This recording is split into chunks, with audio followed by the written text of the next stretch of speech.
bar is such a unique place in our culture because it's the only place that you can get kicked out of for buying too much of the only thing that they sell. The one product. If you have too many, you have to leave. You know? Like, you'll never get kicked out of a Honda dealership. Because you're just like buying too many Hondas. Just going crazy like, woo, Civics for everybody, let's go! You know, but drunk people are just different. They're so loud that they override the rules of the free market. Can I ask you guys something? Do you guys feel like you're as good about wearing your mask right now as you were like a year ago? No, I feel like none of us are. I used to be so good about it, and now I just treat masks like cigarettes. I buy a pack every once in a while on a whim. And then I go through them in like a week. And then afterwards I'm like, ugh, I don't even know if that's me. You know? It makes my lips feel weird. But then if someone that I want to impress is breaking them out, I'll be like, yo, can I grab one of those? I love the blue ones. I work for an app. I don't like code the app, I just obey it. I just do what it tells me to do. The app is called Choreweasel. Just kidding, it's TaskRabbit, but pretty close, right? Pays pretty well for a job that's basically called labor roading. Have any of you used TaskRabbit before? Are you familiar with the platform? Yeah, what have you used it for? Like any building furniture? That's what everyone says. I don't do that shit. I can't. I stopped because I just decided one day that if I'm going to charge money for me to go over someone's house and take my shirt off and scream, then I just want that to be the arrangement, you know? I just want everyone to know what they're getting. So I mostly just pack up apartments for rich people. That's a big job for me. And what that means is that I've touched about 200 copies of the book Becoming by Michelle Obama. And that was just for one lady last week. I just put them all in a big box for her. I was like, it's really heavy. She was like, that's because it's full of wisdom. Good point. Sure it is. I don't just do TaskRabbit, I do some babysitting. Mostly for boys, because that's just how it goes when you're a male babysitter. The families that hire you are just families with little boys that hate women. They're like, he only gets 10 minutes of Andrew Tate on the iPad, or else he's otherwise, if it's more, it could hurt his brain.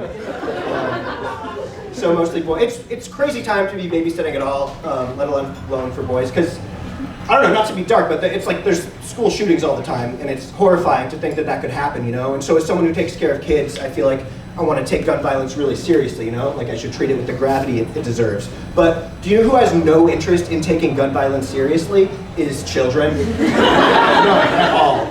Little boys fucking love guns. Like, the ones who have not been shot yet, at least, are obsessed with guns.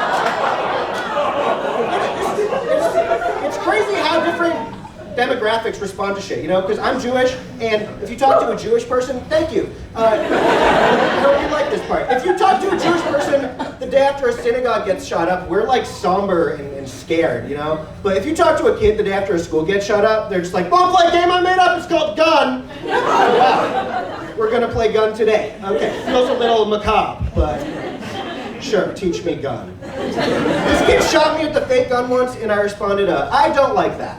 Which, I'm aware that that's a very beta thing to say to a child. But the kid's response is great, because he just goes, but I like it! Great rebuttal, and also great summary of the gun debate, you know?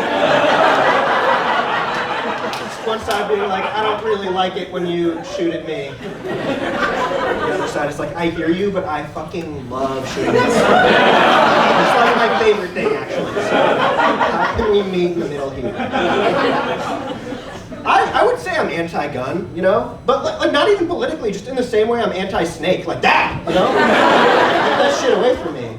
Unless one of my close friends had one, and then I'd be like, let's take that thing to the park. Gotta meet some people. Let's see. Okay, did you guys hear that Paul Pelosi got beat up with a hammer? Not great. Very bad. It's fucking crazy. I guess someone was trying to like beat up Nancy Pelosi, and they broke in and they saw him, and they're like, nah, I guess that's fine. No, Pepsi's okay.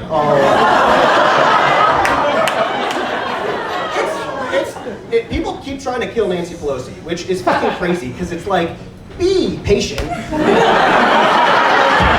you a toddler? Are you not waiting for something you want for 2 seconds? That guy's gonna go to jail now. You know who can't go to jail? Father Time. Not be in prison. Just like have some self-control. You know what I do when I feel like killing Nancy Pelosi? I go for a walk around my neighborhood.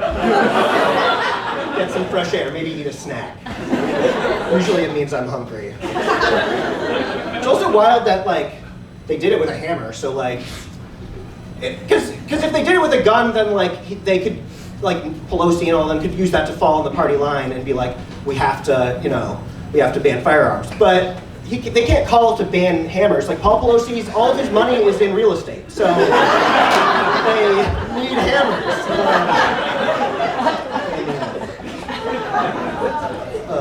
I actually am from San Francisco, where that went down. Yeah, awesome. I don't know.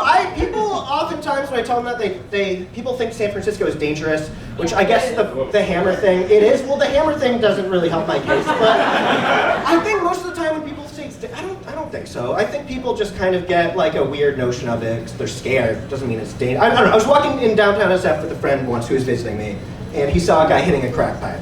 And got like so uncomfortable, so scared, and was like, can we just go a different way? Like, can we go around the block? I just don't feel safe right now. And I was like, what do you mean you don't feel safe?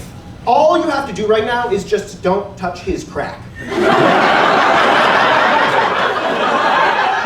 try to like pry the crack out of his hands. If anything, now's when we should go. He seems pretty focused. People are just so like fragile. They see strangers smoking crack, and they're like, that man is smoking crack at me. He's gonna blow it in my ear like a 10th grader's dog.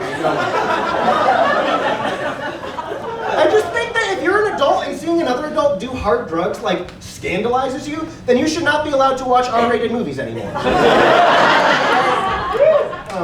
But I also think it's just a class thing, right? Because like 9 times out of 10, talk to someone who's complaining about crackheads, it's someone you've done lines of cocaine with, for sure. It is. But they just don't see it the same way, right?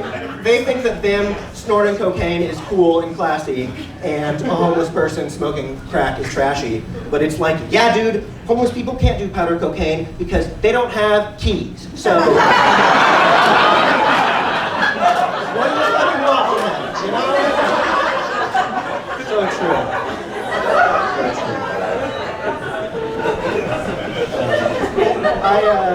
I live here in New York now. Thank you. I saw something the other day that made me really mad, okay? I was waiting for the train and like some teenagers jumped over the turnstile and like, that just made me really mad. No, I'm just kidding. Can you imagine? No, that's not the part that made me mad.